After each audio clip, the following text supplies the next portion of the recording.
पिछली क्लास में हमने देखा था सेगुरिदाद एक्टिवा। सेगुरिदाद एक्टिवा वो है, वो चीजें हमारी गाड़ी की जो हमें एक्सीडेंट से बचाती हैं। उस क्लास में हमने देखा है टायर। टायर के हवाले से कौन से टायर होने चाहिए, कितनी उसके अंदर जो दिबुख है उसकी गहराई कितनी होनी चाहिए, कितनी देर बाद हमने इसको नया टायर जो है ना वो गाड़ी में लगाना होता है। और साथ साथ हमने ब्रेकों का देखा था, मुख्तलिफ किस्म की ब्रेकें। और उसके साथ साथ seguridad एक्टिवा की दूसरी भी चीजें जो पिछली क्लास में हमने देखी हैं वो सारी वो हैं जो हमें एक्सीडेंट से बचाती हैं। तो आज की क्लास में हम देखेंगे seguridad pasiva। ये वो सारी चीजें हैं, एक दफा एक्सीडेंट हो जाता है तो इनका मेन मकसद ये होता है कि हमें कम से कम चोट आए। ठीक है, तो ये चीजें कौन सी हैं या इनका क्या काम है वो अभी हम डिटेल में देखते हैं। सबसे पहले लिखा हुआ है कारोसेरिया। कारोसेरिया किसे कहते हैं? कारोसेरिया कहते हैं गाड़ी की जो बॉडी होती है, ठीक है, पैर वाला जो हिस्सा होता है इसको कहते हैं कारोसेरिया। तो ये हमें एक्सीडेंट से तो नहीं बचाती, कोई सिर्फ और सिर्फ इसके अंदर कोई इस तरह की चीज नहीं होती कि ये अचानक से हमें जो है ना वो एक्सीडेंट होने लगा और वो हमें बचा ले। हाँ, जब एक्सीडेंट होता है तो ये हमें ज्यादा चोट से बचाती है। जितनी अच्छी क्वालिटी की होगी उतनी कम चोट हमें आएगी। तो इसके लिए इसका लिखा हुआ है protege a los ocupantes y absorbe parte de energía de una colisión। बहुत ज्यादा सख्त जो एक चौकार होती है दो गाड़ियां एक दूसरे के साथ, तो अपने अंदर जो है ना ऑब्जर्व कर लेती है ज्यादा पावर का ज्यादा हिस्सा, ताकि बंदे तक कम से कम जो है ना वो एनर्जी या पावर जो है ना वो जाए किसी भी चौके की। इसको हमें तब्दील नहीं करना चाहिए। नो से debe modificar la estructura del vehículo। मतलब अक्सर आप लोगों ने देखा होगा कि गाड़ियों में एक्स्ट्रा चीजें लगाई जाती हैं, लेकिन जो बेसिक चीजें इसकी जो होती हैं कारोसेरिया की वो हम तब्दील नहीं कर सकते। नो से debe modificar, तब्दील नहीं करनी चाहिए।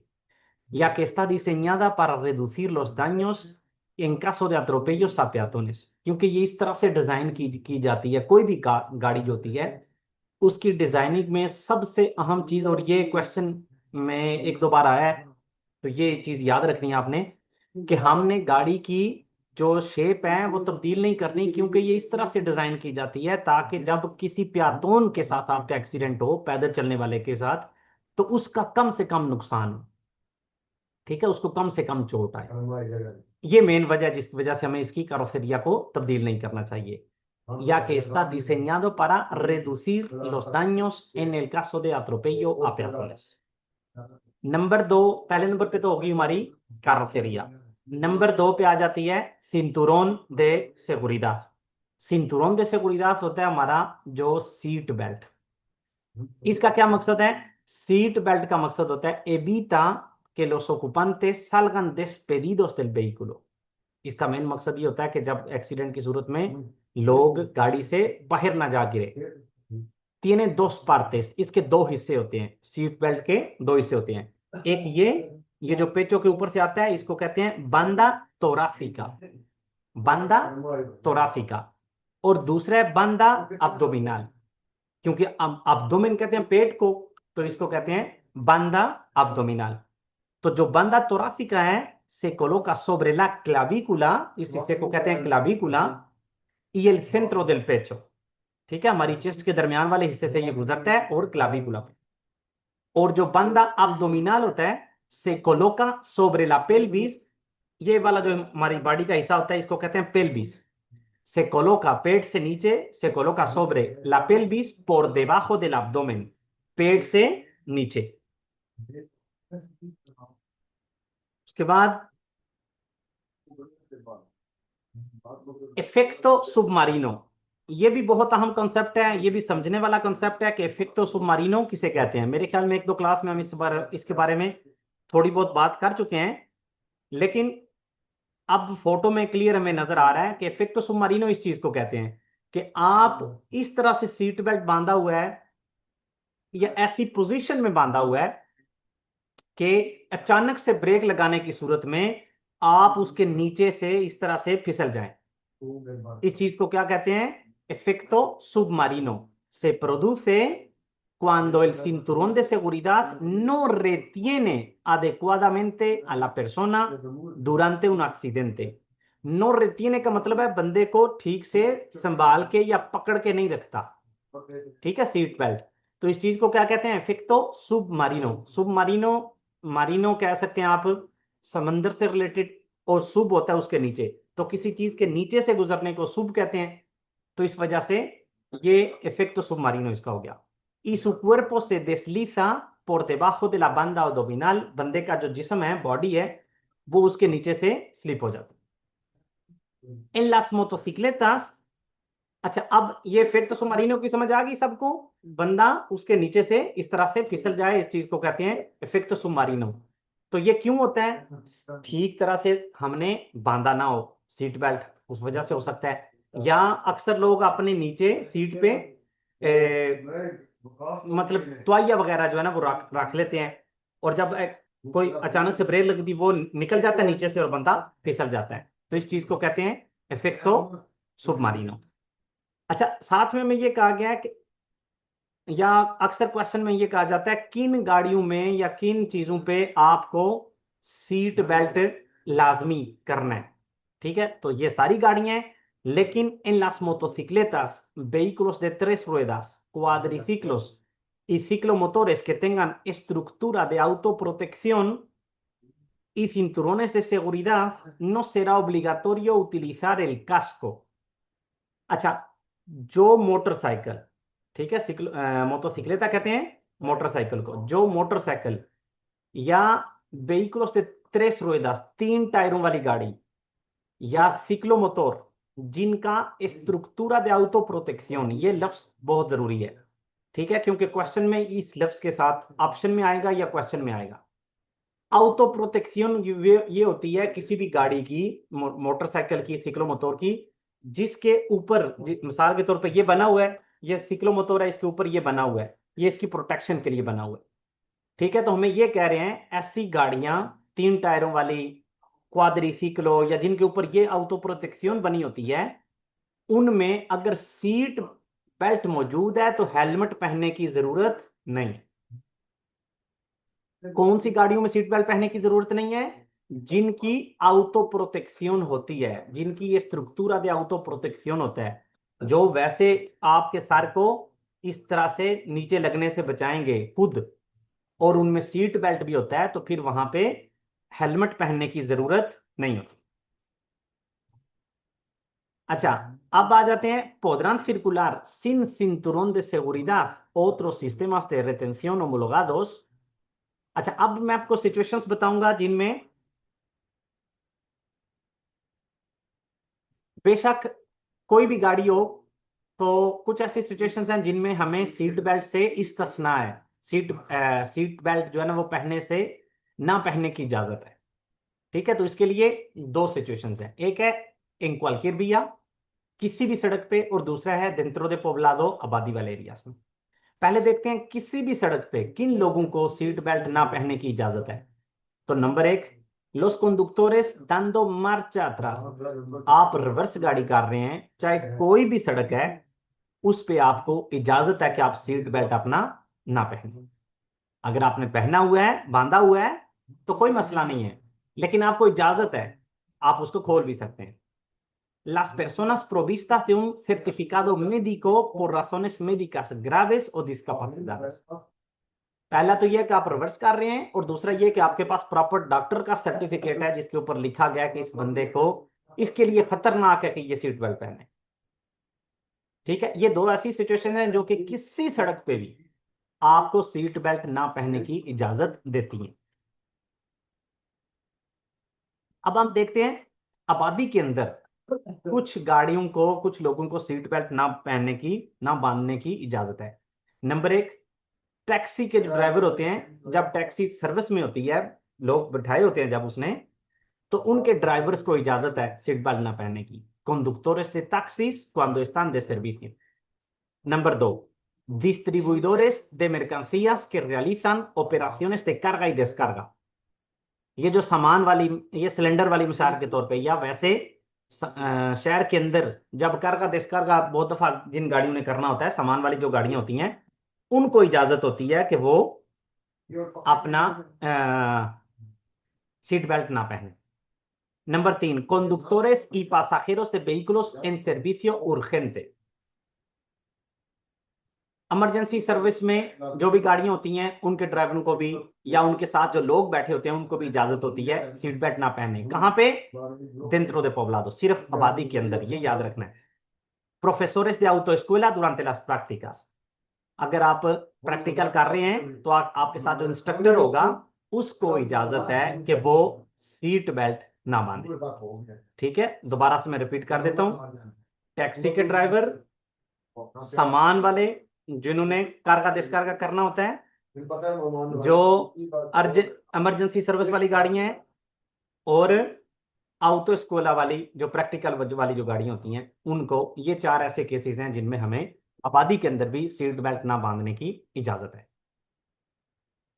आबादी से बाहर सिर्फ 2 हैं। कौन से हैं? एक डॉक्टर की इजाजत और दूसरा गाड़ी रिवर्स करते वक्त।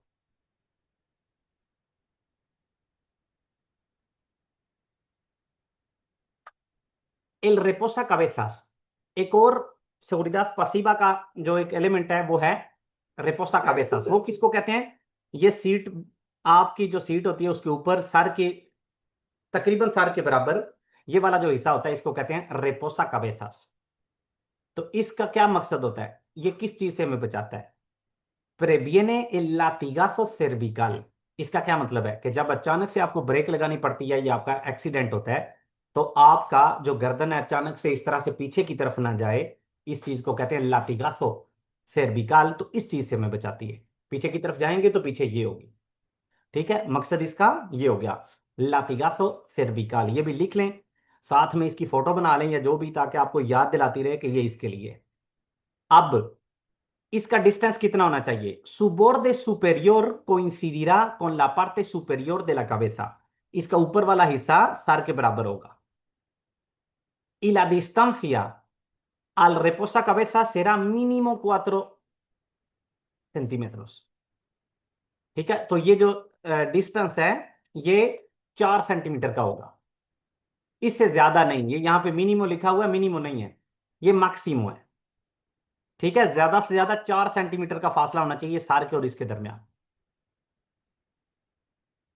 ठीक है, कितनी ऊंचाई पे होना चाहिए? सर के ऊपर वाले हिस्से के बराबर। फासला कितना होना चाहिए सर के और उसके दरमियान? मैक्सिमम 4 सेंटीमीटर का। ठीक है, अब चलते हैं अगले एलिमेंट seguridad pasiva का, वो है एयरबैग। एयरबैग क्या होता है? ये आपको फोटो में नजर आ रहा है। इस तरह से हवा के जो है ना वो बैग होते हैं जो एक्सीडेंट की सूरत में गाड़ी के साइडों से निकल आते हैं या सामने से निकल आते हैं।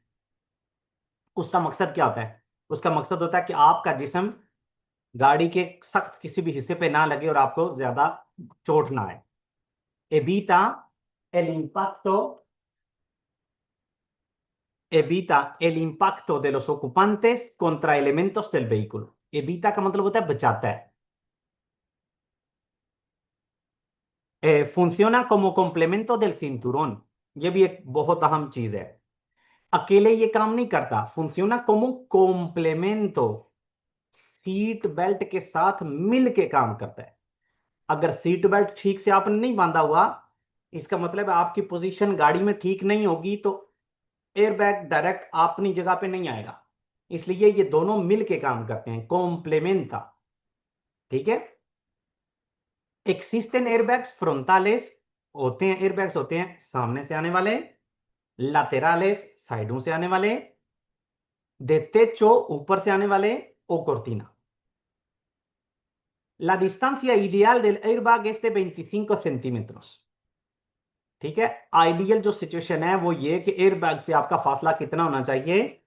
ये बंदा बैठा हुआ है तो इसका फासला एयरबैग से कितना होना चाहिए? 25 सेंटीमीटर का। ये आइडियल है।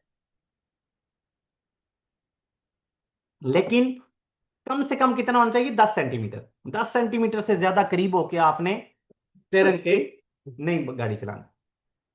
ये आइडियल है कितना? 25 को। ऊपर वाले का कितना होना चाहिए ज्यादा से ज्यादा? आपके सर का पीछे से 4 सेंटीमीटर। इसका कितना होना चाहिए? 25 सेंटीमीटर। चले अब आ जाते हैं mantenimiento, मतलब हमने देख ली seguridad activa और seguridad pasiva, दोनों हमारी होगी। अब आ जाते हैं गाड़ी की जो मेंटेनेंस है, जो सर्विस करनी होती है, या गाड़ी की जो मेन जो चीजें हैं जिनका हमने ध्यान रखना है। उसमें सबसे पहले आती है मोटर। तो motor es una máquina que necesita aire y combustible para funcionar। तो कोई भी मोटर, किसी भी गाड़ी की जो मोटर होती है, उसे ईंधन चाहिए और हवा चाहिए। काम करने के लिए या चलने के लिए क्या चाहिए? हवा और ईंधन, पेट्रोल, डीजल और हवा। आई मोटोरेस इलेक्ट्रिकोस, इलेक्ट्रिक गाड़ियां होती हैं, मतलब इलेक्ट्रिक मोटर वाली। गासोलीना, पेट्रोल वाली। डीएसएल, डीजल वाली। इन मोटोरेस de gasolina, जो पेट्रोल वाली होती हैं, गासोलीना कहते हैं पेट्रोल को। और ये एक और चीज याद रखने वाली है, podemos iniciar la marcha nada más arrancar। जो पेट्रोल वाली गाड़ी होती है, स्टार्ट करते वक्त मैं गाड़ी चला सकता हूं, ठीक है, कोई मसला नहीं होता, स्टार्ट की और गाड़ी चला दी। लेकिन जो डीजल वाली होती हैं, उनमें क्या करना होता है? हमने इंतजार करना है कुछ सेकंड्स। स्टार्ट की, कुछ सेकंड इंतजार किया, और उसके बाद मैंने गाड़ी चलानी शुरू कर दी। ठीक है, ये दोनों मोटर्स में फर्क है। गासोलीना उसी वक्त चला सकता हूं, podemos iniciar la marcha nada más arrancar। Motores diésel debemos esperar unos segundos, कुछ सेकंड हमने इंतजार करना है। अच्छा, अब ये भी एक और अहम चीज है, धुएं के रंग से हमें कैसे पता चलेगा कि गाड़ी में क्या मसला है? तो सबसे पहले si el humo sale por el escape, ये जो साइलेंसर जिसको हम कहते हैं, इसमें से जो धुआं निकलता है, अगर तो इसका कलर वाइट ब्लू शेड में, वाइट वाइट ब्लू होता है, इसका मतलब है el motor está quemando aceite। ठीक है, इसमें क्या खराबी क्या होगी उस वक्त? कि जो मोटर है वो जो तेल होगा, ठीक है, एक तो होता है पेट्रोल डीजल, एक होता है ऑयल जो हम मोटर में डालते हैं, तो वो जो ऑयल है उसको जला रही है, केमार कर रही है। सी एस ब्लैंको अगर ब्लू टाइप का है तो फिर क्या है? उसको केमार कर रही है, जला रही है। अगर वो सिर्फ व्हाइट कलर का है तो इसका मतलब है entra líquido refrigerante en la cámara de combustión। जहां पे वो पावर बनती है मोटर की, उसके अंदर लिक्विड जा रहा है, इस वजह से धुआं व्हाइट कलर का निकल रहा है। अगर नीले कलर का होगा, ब्लैंको असूलादो होगा, तो फिर क्या है? कि वो aceite quemar हो रहा है, जल रहा है। अगर व्हाइट कलर का है, प्योर व्हाइट कलर का है, तो इसका मतलब है मोटर में पानी जा रहा है, लिक्विड जा रहा है। Y si es negro, अगर बहुत ज्यादा काले कलर का है, indica una mala combustión, ठीक तरह से वो मिक्सचर नहीं बन रहा हवा का और ईंधन का, por exceso de combustible o falta de aire। या तो बहुत ज्यादा उसमें ईंधन आ गया है, बहुत ज्यादा डीजल या पेट्रोल जा रहा है, या हवा की कमी है। तीन कलर है, रिपीट कर देता हूं। व्हाइट और ब्लू मिक्स सा जो होगा, उसका मतलब है कि está quemando aceite, ऑयल केमार हो रहा है, जल रहा है। बिल्कुल व्हाइट होगा तो उसका क्या मतलब है? उसमें मोटर में लिक्विड जा रहा है, जहां पे वो ईंधन का और हवा का इकट्ठ होता है, जिससे मतलब मोटर में पावर आती, वहां पे लिक्विड जा रहा है। और अगर वो ब्लैक कलर का है, कलर नेग्रो है, उसका मतलब है कि बहुत ज्यादा या तो ईंधन जा रहा है या हवा की कमी है। ठीक है, ये तीन कलर के हिसाब से हमारी गाड़ी में प्रॉब्लम्स हो सकती हैं। अब el sistema de alimentación, alimentación अगर हम वैसे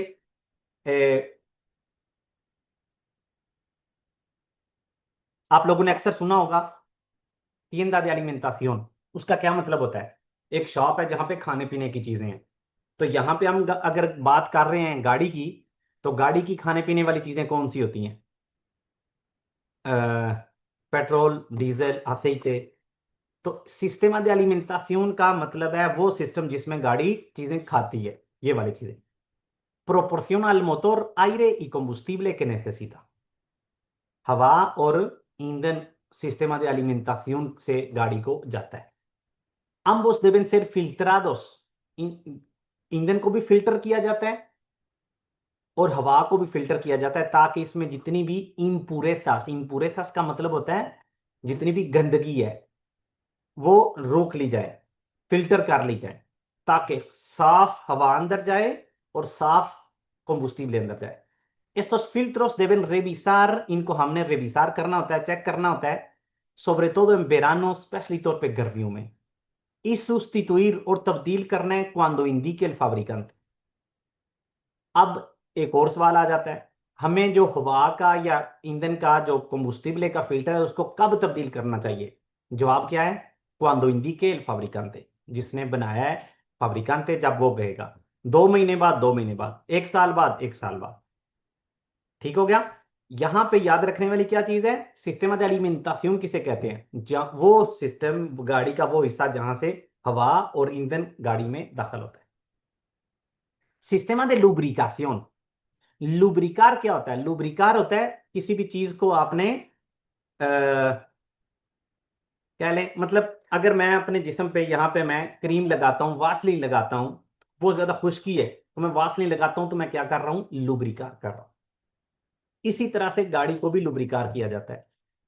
जो गाड़ी में ऑयल डाला जाता है, मोटर का ऑयल डाला जाता है, उसका मेन मकसद होता है गाड़ी को लुब्रिकार करना, ताकि क्योंकि गाड़ी में सारी जो है ना वो लोहे की चीजें होती हैं, जब वो बहुत स्पीड में काम करती हैं तो अगर एक दूसरे के साथ रगड़ लगती है उनको, फिर तो वो टूट जाएंगी। तो ये जो ऑयल होता है, असेइते होता है, इसका क्या काम होता है? वो जो रगड़ होती है उसको कम करना। तो ये किस सिस्टम का काम है? System de lubricación। utiliza aceite, oil का इस्तेमाल करता है para disminuir, कम करने के लिए, el rozamiento, rozamiento होता है टच जो होते हैं entre las piezas de motor, motor के जो मुख्तलिफ की piezas होते हैं, मुख्तलिफ हिस्से होते हैं, जब वो एक दूसरे के साथ जो टच होते हैं उसको कम से कम करे। el motor consume algo de aceite, थोड़ा बहुत ऑयल यूज करती है, ठीक है, ज्यादा पेट्रोल डीजल यूज करती, ऑयल थोड़ा बहुत करती है। por lo que debemos comprobar periódicamente que el nivel sea correcto। हमने रूटीन बना लेनी है कि हम, वो आपने सुना होगा किसी भी गाड़ी वाले को कहते हैं अपना तेल पानी अपना चेक कर लो। उसका क्या मतलब होता है कि ये जो ऑयल है ये आपने चेक करना होता है। अगर ये गाड़ी के अपने जो मिनिमम लेवल है उससे कम हो जाता है तो एक तो गाड़ी बहुत जल्द गर्म हो जाती है और मोटर का भी फटने का, टूटने का जो है ना वो चांसेस बढ़ जाते हैं। अच्छा, तो यहां पे सिस्टेमा de alimentación, हवा और ईंधन, सिस्टेमा de lubricación, ऑयल जो लुब्रिकार करता है, जो पीएसएस को एक दूसरे के साथ टच नहीं होने देता। निवेल de aceite, इसके बारे में भी अक्सर क्वेश्चंस होते हैं। si se encuentra por encima del valor mínimo, इसका एक मिनिमम होता है, एक मैक्सिमम होता है। Si el nivel de aceite se encuentra por encima del mínimo, un testigo en el salpicadero estará apagado। अगर ये मिनिमम से ऊपर है तो कोई भी गाड़ी के डैशबोर्ड पे कोई भी इसका निशान नहीं आएगा, जब ये मिनिमम से भी कम हो जाएगा तो इसका निशान सामने आ जाएगा। En otros vehículos comprobaremos el nivel de aceite a través de la varilla। कुछ गाड़ियों में वो डैशबोर्ड पे नहीं आता, पुरानी गाड़ियां, हमने इस स्टिक के साथ चेक करना होता है। इसके साथ हम चेक करते हैं, ये इसका मिनिमम है तो इसका मतलब है यहां से लेकर यहां तक जो है ना ऑयल इसके अंदर होना चाहिए। हमें फिर मुझे पता चल जाएगा कि इसके अंदर ऑयल कितना है, लेवल पे है। Se hará con el motor frío, कैसे चेक करना है? मोटर फ्रीयो, ठंडी मोटर के साथ, parado y en terreno llano। अच्छा, एक और चीज ध्यान में रख लें, खुलासातन, किसी किस्म की भी हमने चेक कब करना है ना, टायर में हवा चेक करनी है, कैसे करनी है? फ्रीयो। ऑयल चेक करना है, कैसे करना है? इन फ्रीयो। कोई भी और अगर किसी चीज का पूछा जाए तो वो कैसे हमने चेक करनी है, तो वो ठंडे में करेंगे, क्योंकि गर्म होने से वैसे ही उसका लेवल अप हो जाता है। ठीक है, कॉम्प्रोबाción कैसे होगी? aceite की इन फ्रीयो, मोटर फ्रीयो, पारादो, रुकी हुई, ये नहीं कि मोटर चल रही है और आप चेक कर रहे हैं, नो। y terreno llano का मतलब होता है हमवार जगह पे।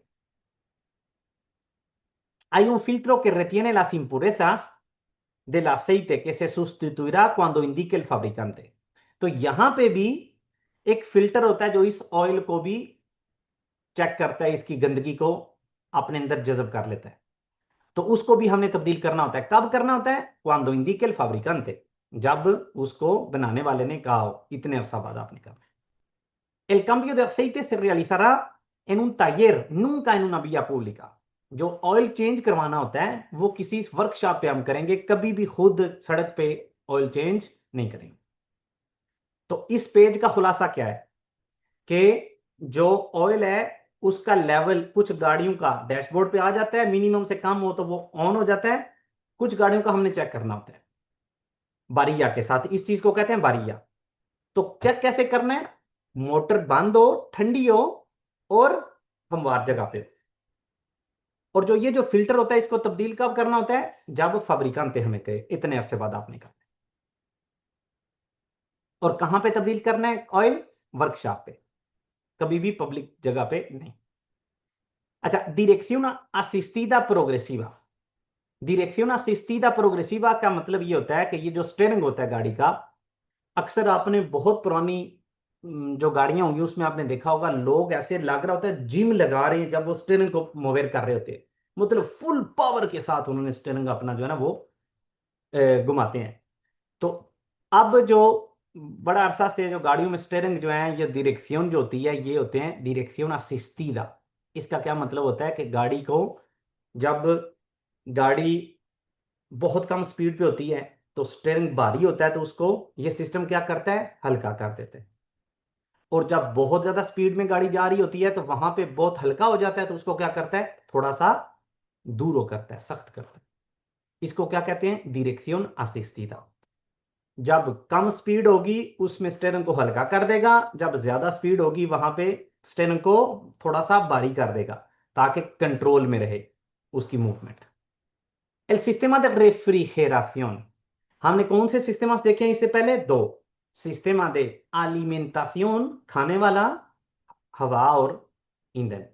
सिस्टमा de lubricación, क्रीम लगाने वाला या वासलिन लगाने वाला। और el sistema de refrigeración, refrigeration, freezer वाला। ठीक है, मतलब याद रखने के लिए बंदा कोई ना कोई आइडिया इस तरह से लगा लेता है। तो इसका क्या काम है? तो ये जो सिस्टम ऑफ रेफ्रिजरेशन है, इसमें ये कभी ब्लू कलर का पानी होता है, कभी ये रोसा कलर का होता है। तो इसका क्या काम है कि हमारी गाड़ी को 90 डिग्री के टेम्परेचर में बरकरार रखता है, इससे ज्यादा गाड़ी को गर्म नहीं होने देता।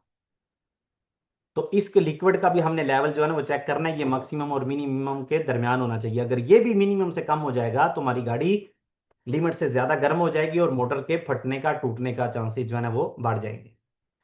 सिस्टम ऑफ रेफ्रिजरेशन का क्या मकसद है? गाड़ी को ठंडा रखे, अपने बेस्ट टेम्परेचर 90 डिग्री तक रखे। सिस्टम ऑफ लुब्रिकेशन का क्या मतलब है, क्या मकसद है? गाड़ी में रोसामिento कम से कम हो। और सिस्टम ऑफ एलिमेंटाción का क्या काम है? गाड़ी तक हवा और ईंधन पहुंचाए। लिम्पिया पाराब्रिसास, लिम्पिया पाराब्रिसास कहते हैं जो वाइपर्स होते हैं गाड़ी के, पाराब्रिसास कहते हैं सामने वाली स्क्रीन को। तो लिम्पिया पाराब्रिसास इनको साफ करने वाले। तो इसका क्या काम है? mantiene la visibilidad, आपको जो दिखाई देता है वो क्लियर रखता है। limpiando el parabrisas de agua, barro, nieve, मतलब कोई भी गंदगी होती है उससे इसको साफ करता है। नो से debe accionar en seco, कभी भी खुश्क स्क्रीन पे इसको, accionar का मतलब होता है इसको चलाना नहीं चाहिए। या que podemos deteriorar las escobillas, इसके अंदर अंदर की साइड पे जो रबर लगा होता है, एस्कोबियास जो होती हैं, एस्कोबियास जो होती हैं उनको खराब कर देगा अगर खुश्क पे आप चलाएंगे। Estas se cambiarán cuando las gomas estén rotas, endurecidas o cuarteadas। अगर सवाल ये आए कि आपने गाड़ी जो पाराब्रिसास है, लिम्पिया पाराब्रिसास है, उनका जो गोम है, रबर है, वो कब तब्दील करना है? तो जवाब होगा cuando estén rotas, जब वो टूटी हुई हो, endurecidas, सख्त हो गई हो, या cuarteadas, हिस्सों में, मतलब मुख्तलिफ हिस्सों में डिवाइड हो गई हो, तब हमने इनको तब्दील करना है। La luneta térmica, luneta térmica ¿qué es? Es un sistema que evita la formación de escarcha o vaho en el cristal trasero। लूनेटा जो térmica होती है, ये एक ऐसी चीज है, हवा वाली कह लें, हवा, ठंडी हवा भी निकलती है, गर्म हवा भी निकलती है। तो इसका मेन मकसद क्या होता है, जो पीछे वाली जो स्क्रीन होती है उस पे भाप का बनना, या कोई भी और उसके ऊपर जो मतलब अक्सर सर्दियों में उसके ऊपर भाप बन जाती है, या बर्फ, या सुबह के वक्त आप जाए तो स्कारचा होती है जो बहुत बारीक बारीक किस्म की, बर्फ ही कह लें उसको। तो ऐसी चीजों के बनने से बचाती है आपकी बैक वाली स्क्रीन को, क्योंकि आप बैक वाली स्क्रीन से भी आपने देखना होता है अंदर वाले शीशे से, तो उस चीज से भी आपको ये बचाती है। क्या, कौन सी? लूनेता térmica es un sistema que evita, बचाता है la formación, बनने को, la escarcha o vaho, escarcha या vaho। उसके बाद el sistema eléctrico, जो इलेक्ट्रिक सिस्टम है, a través de batería, battery से स्टार्ट होने वाला, permite arrancar el motor y proporcionar energía eléctrica al vehículo। जो गाड़ी की, कोई भी गाड़ी है, जरूरी नहीं जो मुकम्मल 100% इलेक्ट्रिक गाड़ी है, तो किसी भी गाड़ी को स्टार्ट करने के लिए शुरू में हमें इलेक्ट्रिक सिस्टम की या बैटरी की जरूरत होती है। ठीक है, तो इसका क्या काम है कि इससे बैटरी से हम मोटर को स्टार्ट करते हैं। कम से कम एक दफा स्टार्ट हो जाती तो फिर गाड़ी खुद ईंधन पे, पेट्रोल डीजल पे चल जाती है। स्टार्ट करने के लिए किस चीज का हम इस्तेमाल करते हैं? सिस्टमा इलेक्ट्रिको। अब ये तो कोई खास बात नहीं है, या ना ही इसमें कोई याद रखने वाली चीज है, सबको मतलब एक कॉमन सी चीज है। यहां पे याद रखने वाली क्या चीज है? याद रखने वाली ये चीज है कि दो किस्म की बैटरियां होती हैं। एक होती है batería sin mantenimiento, बिना सर्विस के, जिसकी कोई सर्विस की जरूरत नहीं होती, मेंटेनेंस की जरूरत नहीं होती। और एक होती कौन mantenimiento। तो हमें इन दोनों में सिर्फ फर्क का पता होना चाहिए। ठीक है, यहां पे इस पेज पे सिर्फ मुझे ये पता हो कि mantenimiento वाली कौन सी होती है और बिना mantenimiento वाली कौन सी होती है, ये suficiente है। तो यहां पे मुझे कह रहा है las baterías sin mantenimiento no necesitan mantenimiento, solamente mantendremos limpios y engrasados los bornes। जो सिन mantenimiento होती है उनमें हमने कुछ भी नहीं करना होता, जिस तरह से उसका नाम बता रहा है। सिर्फ एक चीज का ध्यान रखना है, वो ये कि ये जो जगह होती हैं जहां से हम गाड़ी के साथ इसका कनेक्शन लगाते हैं, इनको कहते हैं बोर्नेस। तो ये हमने कैसे रखने हैं? लिम्पियोस इंग्रासादोस, मतलब इंग्रासादोस इसके ऊपर चिकनाहट वगैरह लगा के रखनी है और लिम्पियोस साफ रखनी। ठीक हो गया? ये होती है सिन mantenimiento, तो कुछ भी नहीं करना, सिर्फ इनको इंग्रासादो रखना है, चिकनाहट लगा के रखनी है और साफ रखने हैं।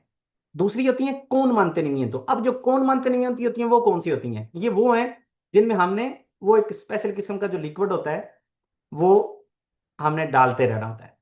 से pueden recargar, वो रिचार्ज हो सकती हैं añadiendo electrolito, वो एक स्पेशल किस्म का जो पानी होता है, आगवा या आसिडो सल्फ्यूरिको, एक मिक्सचर जो होता है। पाकिस्तान में भी आप लोगों ने अक्सर जो यूपीएस वगैरह होती है उनमें जो है ना वो लिक्विड इस्तेमाल करते हैं, तो वो उस उन बैटरियों को क्या कहते हैं? कौन mantenimiento, जिनमें हमने वो उस पानी के साथ दोबारा से कह सकते हैं कि रिचार्ज कर दी जाती है।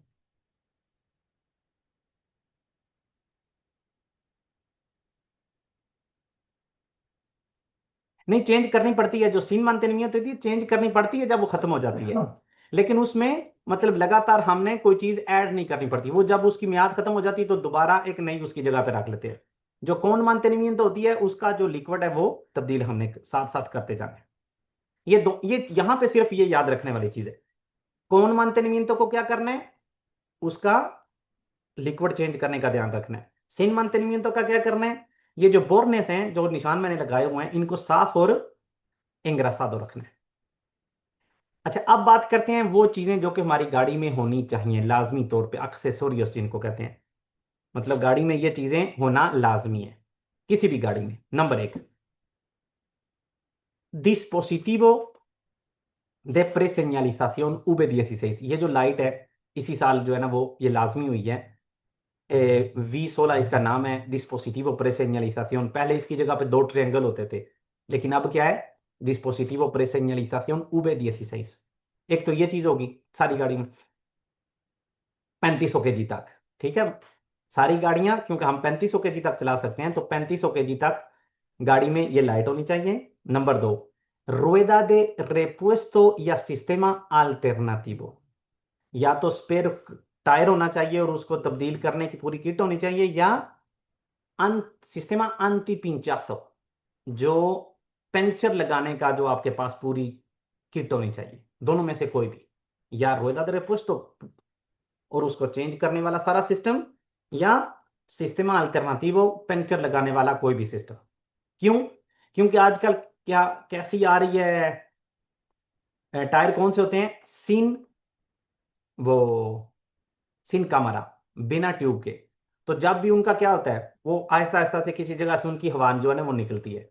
तो अगर हमारे पास पंक्चर लगाने वाला और हवा भरने वाला सिस्टम मौजूद है तो फिर स्पेयर टायर रखने की जरूरत नहीं। और उसके साथ एक चाले को लगा दो। अक्सर ये थोड़ा सा कंफ्यूज करने की कोशिश की जाती है, कितने चाले को आपकी गाड़ी में होने लाजमी है? एक। ज्यादा रिकमेंड किया जाता है जितने लोग हैं उतनी रखें, लेकिन लाजमी कितने, सिर्फ एक। ओके हो गया? अच्छा, अब आ जाते हैं, las motocicletas no están obligadas a llevar ningún accesorio। Motorcycle को कोई किसी किस्म की भी इनमें से चीज साथ रखने की जरूरत नहीं, क्योंकि ये भी 3500 kg के अंदर ही आता है। लेकिन ये याद रखना है कि इसको किसी भी किस्म की चीज साथ रखने की जरूरत नहीं है। नो está obligado a llevar ningún accesorio। और जो conjunto de vehículos होते हैं, ठीक है, 3500 के अंदर अंदर ये हमारी छोटी अ, जो ट्रॉली है वो भी आ जाती है, वो भी हम चला सकते हैं। तो उसमें हमने क्या करना है, ये वारान además del anterior un extintor। तो अगर conjunto de vehículo आ जाएगा, conjunto de vehículo किसको कहते हैं, एक गाड़ी उसके साथ एक और चीज, हमने दो व्हीकल्स इकट्ठे किए हुए हैं, तो उस सूरत में हमने ये एक आग बुझाने वाला एक्सटिंक्टोर भी ऐड कर लेना है। ठीक हो गया? तो ये वो चीजें हैं जो कि हमने अपनी गाड़ी के साथ लाजमी तौर पे रखनी है। अच्छा, अब यहां पे जो फैक्टर वेहिकुलो था वो तो हमने देख लिया। पिछली क्लास में मैंने आपको बताया था जितने भी एक्सीडेंट होते हैं, अगर उनको परसेंटेज के हवाले से देखा जाए, परसेंटेज के हिसाब से देखा जाए तो 70 से 90% एक्सीडेंट होते हैं इंसानी गलती की वजह से। उसको क्या कहते हैं, फैक्टर उमानो। 10 से 35% एक्सीडेंट्स होते हैं सड़क की वजह से, या मौसमी खराबी की वजह से, या मतलब इर्द गिर्द जो सड़क के इर्द गिर्द चीजें हैं उनकी वजह से, 10 से 35%। और सबसे कम गलती होती है फैक्टर वेहिकुलो, गाड़ी में खराबी की वजह। ये चैप्टर हमने देख लिया है, वो हिस्सा हमने देख लिया है जो गाड़ी की गलती वाला हिस्सा है। अब थोड़ा सा आगे स्टार्ट कर लेते हैं फैक्टर बिया को। ऑब्वियसली इसको हम पूरा कंप्लीट तो नहीं कर सकेंगे, लेकिन थोड़ा सा आगे इसको बढ़ा देते हैं। तो स्टार्ट करते हैं फैक्टर वेहिकुलो नहीं, फैक्टर बिया नहीं, फैक्टर उमानो। ठीक है, इंसानी गलती से जो एक्सीडेंट्स होते हैं उनका अब हम आगाज करते हैं। कौन कौन सी चीजें उसमें उनका अमल दखल होता है, थकावट होती है, शराब नोशी होती है, ड्रग्स होते हैं, तो ये सारी चीजें हम देखेंगे इस चैप्टर में। तो सबसे पहले कुछ बेसिक कॉन्सेप्ट्स हैं, ठीक है, इंसान के हवाले से कुछ बेसिक कॉन्सेप्ट्स हैं। तो सबसे पहले क्या है, tiempo de reacción, रिएक्शन का टाइम। तो ये कह लें अहम तरीन कॉन्सेप्ट्स में से एक है tiempo de reacción, या ये जो चारों हम यहाँ पे देखेंगे। तो tiempo de reacción कौन सा होता है? Es el tiempo que transcurre desde que el conductor percibe un estímulo hasta que reacciona। इसका क्या मतलब है कि ये वो टाइम है जो गुजरता है जब कोई भी ड्राइवर किसी खतरे को देखता है और देख के उसके ऊपर अमल करता है या उसका रिएक्ट करता है।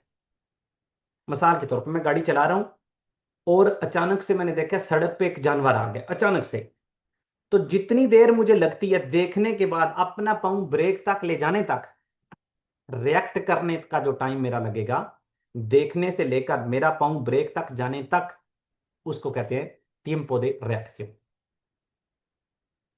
tiempo de reacción आम इंसान का कितना होता है? आधे सेकंड से लेकर 1 सेकंड के दरमियान। ये आम नॉर्मल इंसान का tiempo de reacción है। इसका एक चीज याद रख लें, बहुत सारे क्वेश्चंस इस तरह से होते हैं, ये करने से ये बढ़ जाता है, कम हो जाता है। कभी भी किसी वजह से भी कोई भी ऐसा ऑप्शन दुरुस्त नहीं हो सकता जिसमें लिखा जाए कि आपका tiempo de reacción जो है ना वो कम होगा। कोई भी ऐसी वजह नहीं है जिससे ये कम हो। बढ़ सकता है, आपको नींद आ गई, नींद आ रही है, ठीक है, आप सोए जा रहे हो और आपका रिएक्शन दिमाग से पाँव तक कनेक्शन जो है ना वो थोड़ा सा आहिस्ता हो जाता है, ये टाइम 1 सेकंड से बढ़ सकता है। आप बीमार हो, 1 सेकंड से बढ़ सकता है। आपने नशा किया हुआ है, 1 सेकंड से बढ़ सकता है। कभी भी ये कम नहीं होगा। तो कभी भी कोई भी ऐसा ऑप्शन दुरुस्त नहीं होगा जिसमें कहा जाए कि tiempo de reacción कम हो। ठीक है, तो ये तो क्लियर हो गया हमें। टेम्पो de reacción किसे कहते हैं? वो टाइम जो गुजरता है खतरा देखने से लेकर अपना पाँव ब्रेक तक ले जाने पर। दूसरे नंबर पे है distancia de reacción। तो ये कोई, अगर पिछली हमें समझ आ गई तो ये उसी दौरान जो फासला तय करती है गाड़ी उसको कहते हैं distancia de reacción। पहले हम टाइम की बात कर रहे थे, खतरा देखने से लेकर ब्रेक तक पाँव पहुंचने तक जो टाइम गुजरता है उसको कहते हैं tiempo de reacción।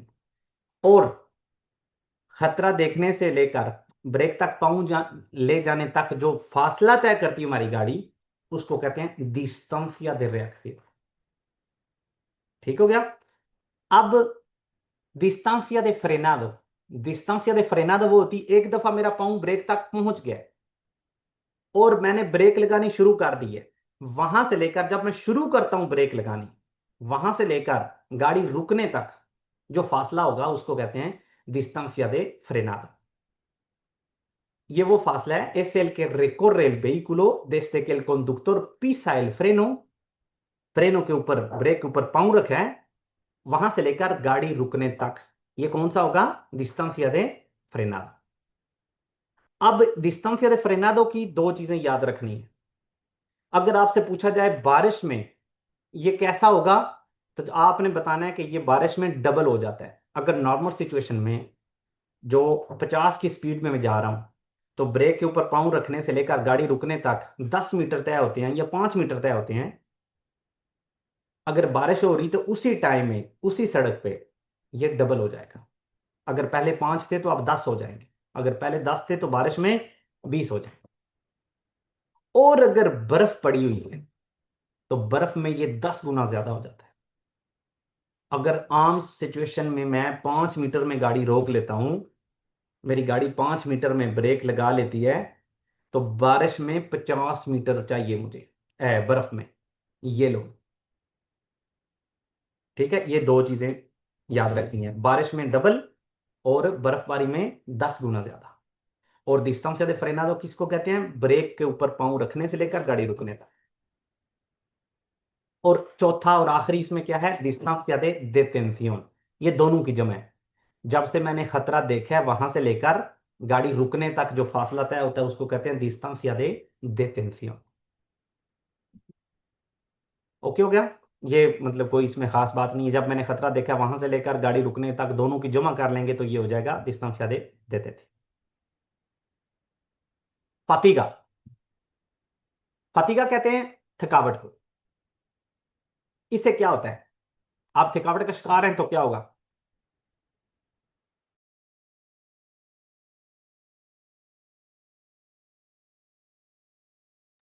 disminuye la capacidad de rendimiento del conductor। जो ड्राइवर है उसकी काबिलियत, कैपेसिटी, उसकी अहलियत को कम कर देती है थकावट। La fatiga corporal se manifiesta en el cansancio। जिस्म में फतीगा जो होता है उससे बंदा थका थका महसूस करता है। Y la fatiga psíquica, दिमागी जो फतीगा होगा, disminuye la concentración। आपकी जो कंसंट्रेशन है उसके ऊपर असर करता है। Y la percepción del entorno, जो आपको दिखाई दे रहा है वो आपको ठीक तरह से परसेवीर आप उसको नहीं कर सकेंगे, ठीक तरह से देख नहीं पाते। जिस्मानी आपके जिस्म को थकावट होती है, लेकिन जो सीखी का होता है, दिमागी होता है, उससे क्या होता है? आपकी कंसंट्रेशन कम होती है और आपको दिखाई देने वाली चीजें ठीक से दिखाई नहीं देती। Y puede verse facilitada por, इसका मतलब ये है कि ये अब हमें वो चीजें बताएंगे जिनकी वजह से फतीगा ज्यादा आसानी से आ जाता है या ज्यादा जल्दी थकावट हो जाती है। कौन सी वो चीजें हैं किन की वजह से थकावट जल्दी हो जाती है, फतीगा जल्दी हो जाता है? नंबर 1, फैक्टोरेस एक्सटर्नोस, ट्रैफिको इंटेंसो, बहुत ज्यादा ट्रैफिक, रेटेंciones, बहुत ज्यादा गाड़ी स्टार्ट करो रोको, स्टार्ट करो रोको, ट्रैफिक इस तरह की होगी। मेटेरोलॉजिया, मौसमी हालात की वजह से। माल एस्टाडो de la vía, सड़क की अच्छी हालत ना होने की वजह से भी। मोनोटोनिया de la vía, मोनोटोनिया वो होती है कि आप अकेले सड़क पे अकेले हो, इतनी ज्यादा ट्रैफिक भी नहीं है, खुद ही आप बोरिंग हो रहे हो, बोर हो रहे हो, तो फिर भी फतीगा जल्दी आ जाएगा। ठीक है, ये ऐसी चीजें जो कि आपके कंट्रोल में नहीं है, बाहर की, उन जिनकी वजह से आपको फतीगा हो सकता है। बहुत ज्यादा ट्रैफिक हो, बहुत ज्यादा रुकना चलना पड़े, मौसमी हालात ठीक ना हो, सड़क ठीक ना हो, या बोरिंग सफर। नंबर 2 पे आ जाता है फैक्टर व्हीकल, गाड़ी की किन चीजों की वजह से आपको फतीगा ज्यादा हो सकता है। आपकी गाड़ी की मोटर ज्यादा शोर कर रही हो, आपकी गाड़ी की रोशनी ठीक तरह से ना हो, ठीक तरह से सड़क को रोशन ना कर, आपको मतलब कोशिश करनी पड़े ठीक से देखने के लिए, या फाल्ता दे कंफर्ट del व्हीकल, गाड़ी इतनी ज्यादा कंफर्टेबल ना हो, तो इससे भी थकावट जल्दी हो जाती है, फतीगा जल्दी हो जाता है। और अब आ जाते हैं बंदे की अपनी कौन सी चीजें हैं, इंटरनोस, बंदे की किन वजहों से थक फतीगा जल्दी होगा। पोस्टूरा इनएडेक्वादा, ठीक तरह से आपने ठीक पोजीशन में आप इस तरह से करके ड्राइविंग कर रहे हो, इस तरह से मतलब अजीब सी सिचुएशन में अगर आप कर रहे हो, तो इससे भी थकावट जल्दी होगी। या बहुत ज्यादा दूर हो, बहुत ज्यादा करीब हो, ऐसी चीजों से। अटेंशन परमानेंट, लगातार एक ही जगह पे देखना, ध्यान देना। conducir a alta velocidad, ज्यादा बहुत ज्यादा स्पीड में गाड़ी चलाने से भी थकावट जल्दी हो जाती है। स्ट्रेस होना, स्ट्रेस सुeño, नींद की वजह से भी। falta de experiencia, कम तजर्बे की वजह से भी। नो descansar, रेस्ट ना करने की वजह से। ठीक है, तो ये वो कह सकते हैं वजूहात हैं बंदे की अपनी, जिनकी वजह से थकावट जल्दी हो जाती है, फातिगा जल्दी हो जाता है। ये गाड़ी की हैं, और ये हैं आपके कंट्रोल में जो नहीं होती, उनकी वजह से। अच्छा, फतिगा के साथ ही जारी रखते हैं, यहाँ पे हमें कहा जा रहा है ला फतिगा प्रोवोका agotamiento muscular, आपके मसल जो है ना वो थकावट का शिकार होकर इकट्ठे हो जाते हैं, या मतलब एक ही जगह पे इकट्ठे हो जाते हैं। उससे क्या होता है, मसल्स दर्द करना शुरू कर देते हैं, विसियोन बोर्रोसा, ठीक से आपको नजर नहीं आता, Falta de precisión en los movimientos, आप जो करना चाहते हैं वो ठीक से वो चीज नहीं हो रही, एग्जैक्टली वो चीज नहीं हो रही होती। डिसमिनुción de atención, आपकी जो कंसंट्रेशन है, आपकी जो अटेंशन है वो कम हो जाती है। aumento del tiempo de reacción, reaction का टाइम बढ़ जाता है। तो इन सब में से अहम क्या है कि फटीगा से क्या होगा, aumenta el tiempo de reacción। अगर आम हालत में आप आधे सेकंड में रिएक्ट कर देते थे, कोई भी चीज देखते थे, आधे सेकंड में ब्रेक पे आपका पाँव चला जाता था, लेकिन फटीगा में क्या होगा, वो टाइम बढ़ जाएगा, 1 सेकंड हो जाएगा, 1.5 सेकंड हो जाएगा। Algunos síntomas que anuncian la fatiga son, कुछ सिम्टोमास, कुछ ऐसे अलामात हैं जिनकी वजह से पता चल जाता है कि बंदा फतीगा का शिकार है। वो कौन कौन सी हैं, बोस्टेथोस, बहुत ज्यादा आपने अ, पता नहीं जमाई लेना, आकोमोदो आकोमोदोस इन एल asiento, बार बार कभी इस तरह बैठना, कभी इस तरह बैठना, मतलब आप एक जगह पे ठीक से बैठ नहीं पा रहे सीट पे, तो वो भी होता है, फतीगा का शिकार है आप। मोलेस्टिया सिन लानू का, गर्दन पे बार बार इस तरह से हाथ रखना, ये भी फतीगा के शिकार होते हैं। पारा evitarla, फतीगा से बचने के लिए क्या करना चाहिए, pararemos a descansar cada 2 horas o 200 kilómetros, हर 2 घंटे बाद या 200 किलोमीटर बाद रेस्ट करना चाहिए, ताकि आपको फतीगा से बचा जा सके। ठीक है, तो यहां पे क्या है, इसके असरात क्या होते हैं, इसकी अलामात क्या हैं, और इससे बचा कैसे जा सकता है, ये इस यहां पे लिखा हुआ है। ठीक है, इस पेज पे इसके असरात क्या हैं, या इसका मतलब फतीगा से क्या होता है, ठीक से दिखाई नहीं देता, आपकी मूवमेंट में प्रिसिशन नहीं होती, जो आप करना चाहते हैं वो नहीं होता, अटेंशन कम हो जाती है, और रिएक्शन का टाइम बढ़ जाता है। अलामात क्या है इसकी, ठीक मतलब जमाई आप बार बार लेते हैं, ठीक तरह से सीट पे बैठते नहीं है, कभी एक पोजीशन में, कभी दूसरी में, और आपका ये जो नुका है इसके ऊपर आप मतलब दर्द आपको होना शुरू हो जाता है, या आप बार बार इसके ऊपर हाथ लगाते हो, तो ये ऐसी अलामात हैं जिनसे पता चलता है कि बंदा फातिगा का शिकार है। इससे बचा कैसे जाए, हर 2 घंटे बाद या 200 किलोमीटर बाद रेस्ट करें।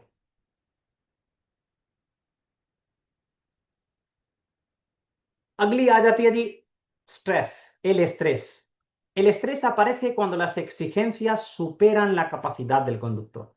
यहां पे भी आम लाइफ में भी स्ट्रेस बंदा कब होता है, जब आपसे वो चीज मांगी जाए जो कि आप देने के काबिल नहीं है।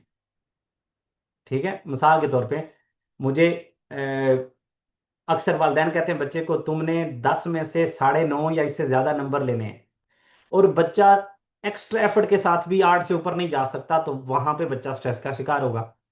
तो यहाँ पे भी ड्राइविंग के दौरान भी स्ट्रेस कब बंदा होता है, जब आपको कहा जाता है जी लोगरूनी से मैड्रिड आपने 2.5 घंटे में जाना है, तो 150 की स्पीड पे भी आप जाएंगे, फिर भी आप 3 घंटे में जाते हैं, तो अब बंदा स्ट्रेस का शिकार होगा। disminuye la capacidad de concentración, इससे क्या होता है, आपकी कंसंट्रेशन कम होती है, थकावट आपको हो जाती है। provoca la fatiga y conducción se vuelve más agresiva, आप ज्यादा एग्रेशन में आ जाते हैं। स्ट्रेस की वजह से आपकी कंसंट्रेशन कम होती है, फटीगा आपको हो जाता है, और आपकी ड्राइविंग जो है ना वो ज्यादा एग्रेशन वाली हो जाती है। अलिमेंटाción, खाने पीने का क्या असर है। también influye en el estado del conductor, alimentación का भी असर होता है आपकी ड्राइविंग की हालत पे। se deben evitar comidas copiosas y abundantes, driving से पहले बहुत ज्यादा चिकनाट वाली या बहुत ज्यादा सख्त जो खाने हैं वो नहीं खाने चाहिए, और बहुत ज्यादा भी नहीं खाना चाहिए। una alimentación inadecuada, एक गैर मुनासिब खाना, provoca sueño, नींद उससे आ जाएगी। aumenta tiempo de reacción, ये देख रहे हैं हर एक में क्या कहा जा रहा है, aumenta tiempo de reacción, aumenta tiempo de reacción, किसी में भी कम नहीं कहा गया। y disminuye la capacidad de reacción, ये बहुत आम है, इसमें आपने बहुत ज्यादा ध्यान देना है, वरना काफी दफा लोग इसमें कंफुंदीर हो जाते हैं। टाइम की बात कभी भी डिसमिनुइर नहीं होगी, हमेशा ऑगमेंटर होगी। आपका रिएक्शन का टाइम बढ़ जाता है, ये एक गलत चीज है। पहले आप आधे सेकंड में रिएक्ट कर देते थे, अब 1 सेकंड लग रहा है, 2 सेकंड लग रहे हैं, ये एक नेगेटिव चीज है। disminuye la capacidad de reacción, reaction की अहलियत या काबिलियत आपकी वो कम हो जाती है, ये भी एक नेगेटिव चीज है, ठीक है। कैपेसिटी कम हो सकती है, रिएक्शन की कैपेसिटी कम हो सकती है, टाइम कम नहीं हो सकता। sueño, नींद की बात करते हैं। el sueño aparece de madrugada y las primeras horas de la tarde, अगर सवाल हो कि किस टाइम में, दिन के किस टाइम पे ड्राइविंग करना खतरनाक है नींद के हवाले से, तो जो madrugada होता है सुबह फजर का टाइम más o menos, और primeras horas de la tarde 2 से 4-5 बजे के दरमियान, ये वाले होते हैं primeras horas de la tarde। primeras horas de la tarde भी खतरनाक है, और सुबह फजर का जो टाइम होता है, madrugada का टाइम होता है, वो खतरनाक है। नींद से क्या होता है, aumenta el tiempo de reacción, फिर वही चीज, y las distracciones, आपकी जो बेध्यानी है वो बढ़ जाती है।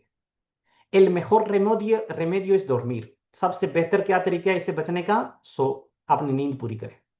si tiene problemas de sueño, अगर आपको नींद की मसाइल हैं, debe saber que no se encuentra en perfectas condiciones para dormir, तो आपको पता होना चाहिए कि आप ड्राइविंग के लिए ठीक हालत में नहीं है। tomar café y bebidas estimulantes puede prevenir el sueño a corto plazo, cafe का इस्तेमाल करना या एनर्जी ड्रिंक्स का इस्तेमाल करना थोड़े वक्त के लिए तो वो बेहतरी लाएगा, लेकिन थोड़ी देर बाद उसका असर जब खत्म हो जाता है तो नींद का जो प्रेशर होता है वो पहले से डबल हो जाता है। इस चीज को कहते हैं इफेक्टो रेबोते, दोबारा जब नींद आती है तो पहले से कई गुना ज्यादा सख्त आती है, तो उस सूरत में आपको ज्यादा खतरनाक हो सकती है आपके लिए। पासन इफेक्टो से प्रोड्यूce el efecto rebote, इफेक्टो रेबोते क्या होता है, ज्यादा सख्त हालत में आएगी, donde el sueño vuelve a aparecer, दोबारा से सख्त हालत में आ जाएगी। और अल्कोहल आ गई तो अल्कोहल का हम इंशाल्लाह अगली क्लास में जो है ना वो आगाज करेंगे, क्योंकि उसमें काफी चीजें डिटेल में एक्सप्लेन करनी है। तो आज की क्लास को यहाँ पे खत्म करते हैं, कल इंशाल्लाह नेक्स्ट क्लास के साथ। अल्लाह हाफिज।